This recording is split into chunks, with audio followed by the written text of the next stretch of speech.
Operation devil হান্টের অংশ হিসেবে নাশকতার অভিযোগ এনে দায়ের করা মামলায় গ্রেফতার করা হয়েছে নালিতাবাড়ী উপজেলা যুবলীগের একাংশের সাবেক আহ্বায়ক ও সাবেক যুগ্ম সাধারণ সম্পাদক জাহাঙ্গীর আলমকে।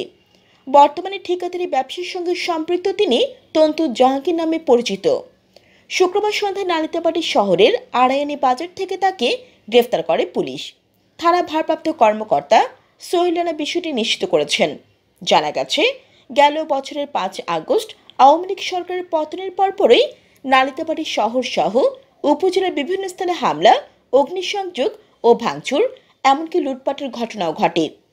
এসব ঘটনায় বিশেষ ক্ষমতা আইনে নাশকতার অভিযোগ এনে ওই বছরের 13 ডিসেম্বর শহরের বাজার ছিটপাড়া মহল্লার ফরিদ মিয়া নামে এক ব্যক্তি বাদী হয়ে 77 জনের নাম উল্লেখ সহ অজ্ঞাতনামাদের আসামি করে নালিতাবাড়ী থানায় মামলা দায়ের করে।